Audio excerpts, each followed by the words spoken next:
Of course, it's only the Eid today if you follow the diktat of Saudi Arabia, which those close to me definitely do. The Saudis cannot see the genocide in Gaza, even though it's only 800 miles away from them, but they definitely were able to glimpse the moon before everybody else, though that is 233,000 miles away. They saw it first. And of course, for those of you celebrating Eid tomorrow, instead, my salutations and my greetings go out to you all the same.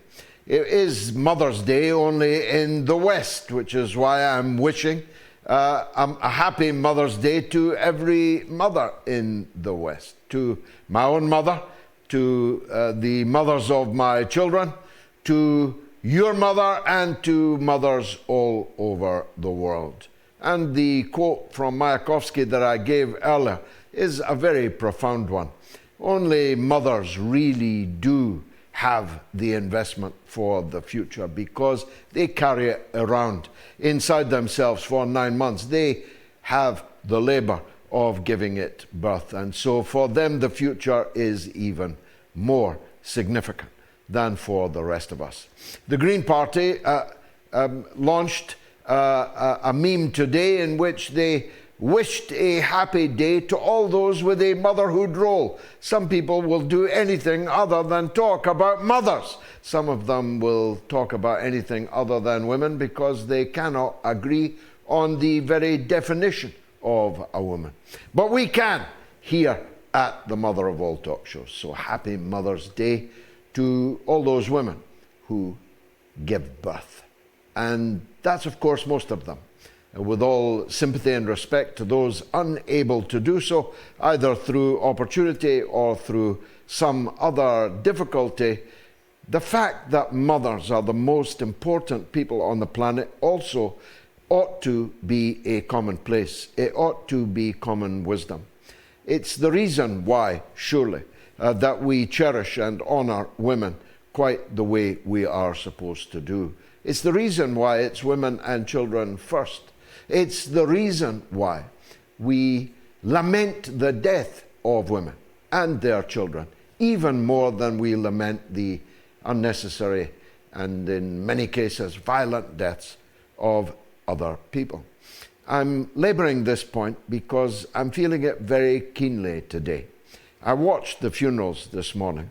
Imagine having in the depredations of the refugee camps, concentration camps, death camps of Gaza, surviving all of Ramadan, fasting from dawn until dusk, unable to find clean water to break your fast, unable oftentimes to find even a crust with which to break your fast. Imagine your children being murdered in front of your eyes, your wife, your mother being murdered in front of your eyes today, this day, the Eid day. Now, religious people believe that those who die during Ramadan and during the Eid will be guaranteed a place in heaven. Personally, I very much hope that that is the case, but none of us can really know. It's a matter of faith. It's a matter of belief. And people of all religions have faith and have belief. It's not only Muslims that believe in God, though Muslims seem to practice their religion with a great deal more vivacity, a great deal more verve than the rest of us are able to muster. New statistics just today show that not even 2% of people in the so-called Western world who call themselves Christians ever go to church except for weddings and funerals. Less than 2%. Whereas all over the world, particularly in Muslim countries, but all over the world, Islam and its adherents demonstrate, at least. To God, they hope, but to the rest of us, they surely do, their fidelity to their faith. I'm laboring that point because I'm addressing these next remarks to the leaders of what we call the Muslim world. I'm wondering how you're not able to see what the rest of us are seeing. And if you can see it, I'm wondering why you cannot do anything at all about it. And if you cannot do anything at all about it, I'm wondering how you think God is going to accept your fast. I'm wondering how you think on the judgment day, the fact that you fasted Ramadan 2025 is going to be sufficient to pass muster with the Lord when during Ramadan 2025 you did nothing at all to come to the rescue of your co-religionists who were fasting alongside you. Indeed, you watched them die. If you've got a telephone, if you've got a television, if you've got a computer, you watched them die, or you deliberately turned away so that you would not have to watch them die. Gaza is the most obvious example, but surely the Yemen is too. Why are people being murdered on this Eid day in Yemen? Because they tried to do something to come to the aid of the starving, the thirsty, and the massacred in the Gaza Strip. Indeed, we're the only Arab country, only one, who tried to do anything at all to bring the suffering of fellow Arabs, fellow Muslims, to an end in the Gaza Strip. There is no other reason why the Yemenis are being murdered by Donald Trump, the peace president, according to Tulsi Gabbard, not 2 hours ago.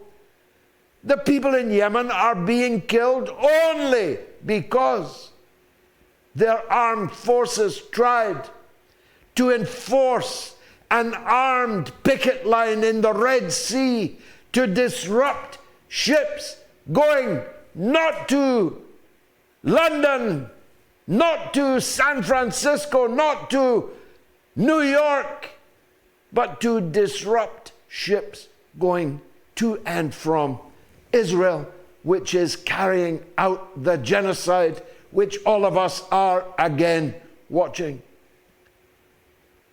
And nobody even says anything about it. Never mind does anything. Now, many of you are watching this and are saying now, I know you are, because you say it to me, what about the West? Indeed, what about the West? And I, believe me, am coming to them. But what about the East first and foremost? The West are not Arabs. The West are not Muslims. The West are not hoping that God will allow them into paradise as a result of passing muster on the judgment day. All of these things are gone, dead, buried in unmarked graves, unconsecrated ground in Western societies. Western societies are godless societies. So the issue of doing what God would ask you to do, what Jesus, if he were here, would be showing you what to do, are null and void. Because nobody in the British government, nobody in the American government gives a damn about God. Of course, they'll lay on hands, they'll even speak in tongues. They'll wear their Christianity on their sleeve, but it's only on their sleeve. It is not in their hearts. Anybody who seriously asks where Jesus would stand on the slaughter, on his land, in the village in which he was born, in the town Jerusalem in which he was excoriated, tortured, and crucified. Anybody who asks, where would Jesus stand on what's happening in Palestine, really has to be joking. How can you know the gospel? How can you know the life of Jesus? How can you know how he kicked over the tables of the money changers?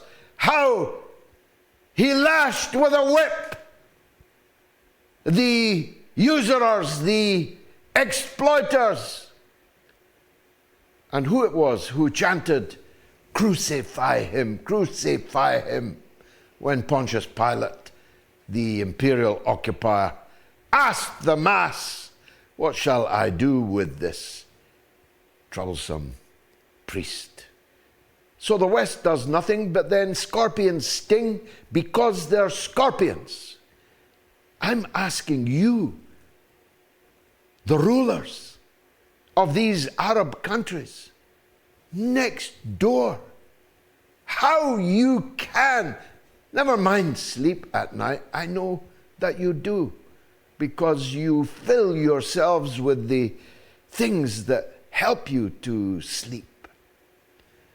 I'm asking how you think you fooled God by your apparent fidelity, when if God is real, he already knows that you are false. Now, the big enchilada seems to be sailing ever closer. We are told by Donald Trump in what I took to be, well, a vaguely obscene metaphor, though it may just be my dirty mind, when he said we're getting to the final strokes with Iran. I took it to mean that he was about to come with his high explosives, perhaps even his nuclear high explosives. And if that's true, if he's not just bluffing, then of course it renders everything I've just been talking about otiose, redundant. There will be no Palestine question. There will be no FA Cup final. There will be no Champions League highlights to watch. There will be no children to enjoy.